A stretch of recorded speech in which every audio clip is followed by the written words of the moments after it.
Since the second half of the 19th century, there has been a dangerous loss of agricultural biodiversity. That means less agricultural species and, among the species, less varieties. It seems that one of the main causes is the diffusion of industrial practices in agriculture. These practices prioritize one-crop cultures instead of polycultures, and that has led to a fatal genetic flattening in the seeds. However, many scientists, activists and farmers argue that such a loss in biodiversity is very dangerous for the survival of humans in a long-term period. Why? What are the factors at play?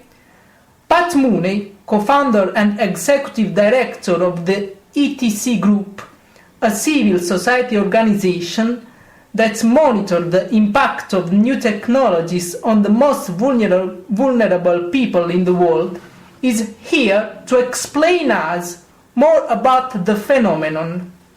Hi, Pat Mooney. Thank you very much for being with us. Good to be here. So, Pat, I will start with the first question. You are one of the co-founders of the ETC Group. Can you explain what is ETC Group's mission?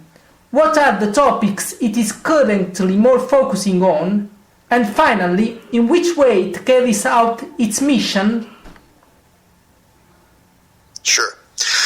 Well, the Central Group began back in 1977, but at that time we were called RAFI, the Rural Advancement Foundation International. We changed our name in 2002.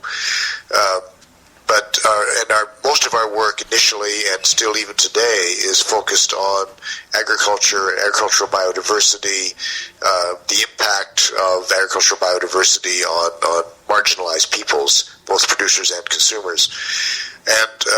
But in the last 15 years or slightly more perhaps, we have shifted our work so it's not exclusively in agriculture, but at least around half of it is focused on the impact of other new technologies that might affect marginalized peoples. That includes nanotechnology, synthetic biology, which is a kind of an extreme form of genetic engineering, issues around geoengineering, systems to change planetary systems because of climate change, looking at other outriding technologies like robotics, surveillance technologies, and so on as well.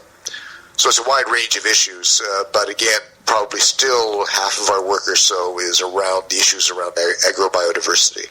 Yes.